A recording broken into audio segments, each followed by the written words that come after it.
welcome in. My name is Bridget. I'm going to be working with you all as a family. Can we go around and give me name, age if you're comfortable with it, and what your relationship is in the family? Certainly. Should I start with ladies? Hi, Mom. Thank you. So my name is Fiona. I don't want to give my age. That's all right. That's fine. Physically see, I'm the mother of this young lady, and I'm Cindy's stepmother. Is there any other information you want right now? That's perfect. Thank you. My name is Sarah. I am 17, and this is my mom. Okay. This is now a sister, Awesome. but she's definitely a stepsister. Okay. Cindy, the house slave. I'm just kidding, except for not really. I'm 16. I'll be 17 in a couple months, and these people are now living with me because my father married her. Okay. Thank you for Her has a telling me. name. Sorry, who? What? I said her has a name. I feel like it's very disrespectful to my mom. Okay. Thank you. Yes.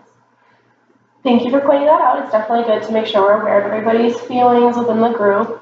That being said, I want to lay out some ground rules. I know that therapy can be kind of like a weird mismatch of like, you don't want to talk about things, but you kind of have to, and you have a lot of different views coming together. So I think one of the biggest things is we want to be respectful of one another, but we also need to be respectful of how people are feeling in the moment. So if we need to like take a step back, if Cindy wants to say her, if that helps her with how she is explaining things, we're going to let her do that as long as it's not inappropriate. I also want to make sure that we are talking one at a time, because when we're talking about big issues, everybody wants to put their piece in.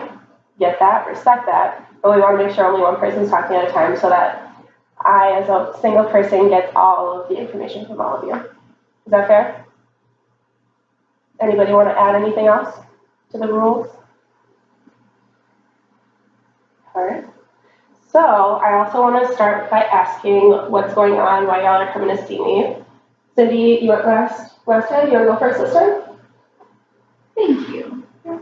I think that I know that I'm here because I was told I had to be here by my dad, who's not even here, which kind of sucks. I just feel like I'm treated really poorly at home, and that a lot of things changed, and nobody's really sensitive to how I'm feeling about things. Like my whole life changed, and it feels like everyone expects me to change even more.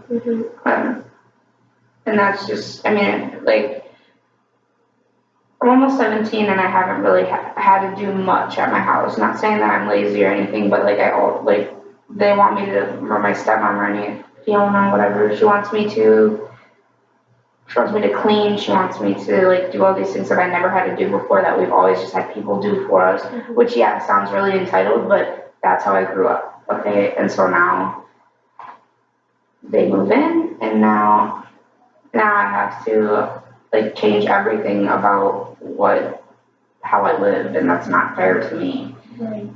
So that's a lot of change and transition, and I think the fact that you're able to spell that out for us is a huge strength. And I want to say thank you for also being conscious of Sarah's request to call Fiona by her name. So thank you for keeping that in mind too. That was really awesome of you.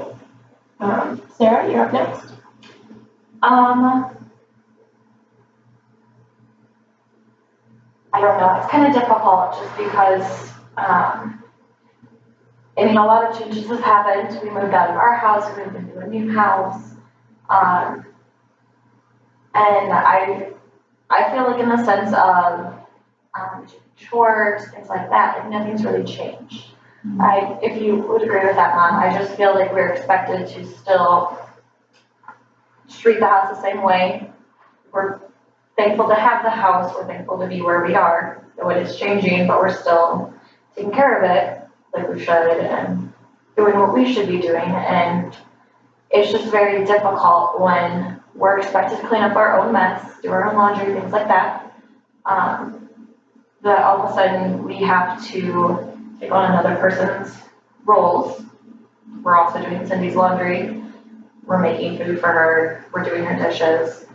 And at the same time, she's not even home to do anything. When she is home, usually there's a trail of things, whether it's shoes here, coat here, and we're expected to go back and clean it up for her. And there's no thank you, there's no I'm sorry, things are just happening. So it's difficult because, I mean, it's not easy for mom either, considering she just got married and her husband's never home.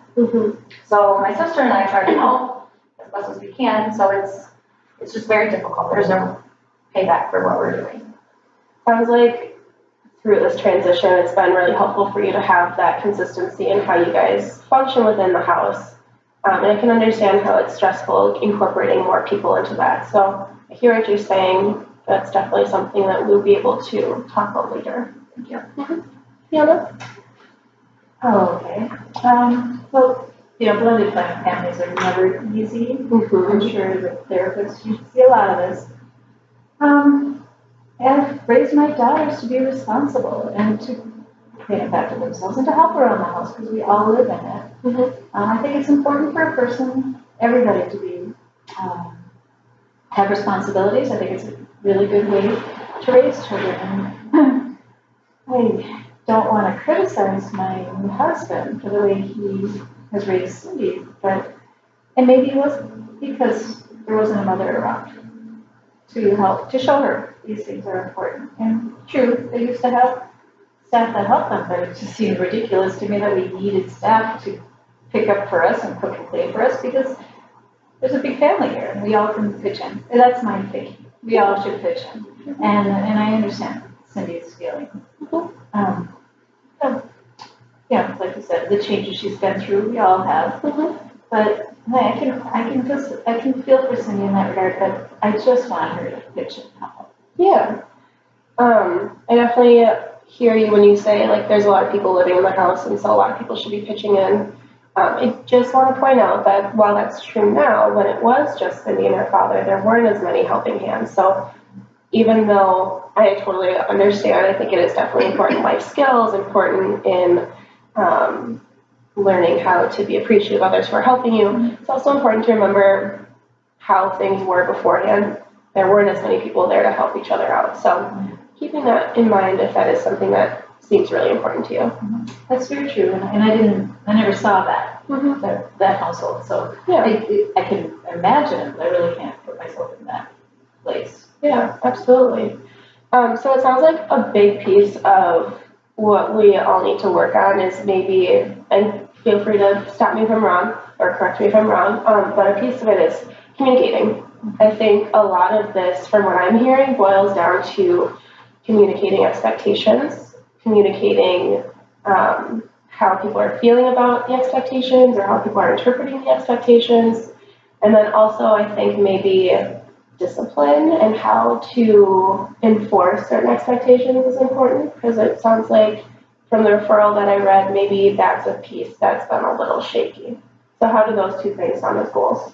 I think that what really is the problem is the sudden implementation of those expectations without even having a conversation about it. Yeah, so that communication piece is big. Yeah. I mean, I've never had to do any of this stuff and now it's just expected, so how am I supposed to know how to do any of it? Yeah, so maybe in addition, so we do the communication, the discipline, and maybe how do we teach people things? How do we help educate people instead of, if I teach somebody how to boil water, I would just say, oh, boil water. But how do you tell them how much water, how hot to turn the stove on? It's more than, sometimes when you're used to doing things, it's easy and you're just like, oh, we'll do it. So maybe we can talk about that piece too. Does that sound okay with everybody? Sounds good to me. Awesome. All right, then I will see y'all next week.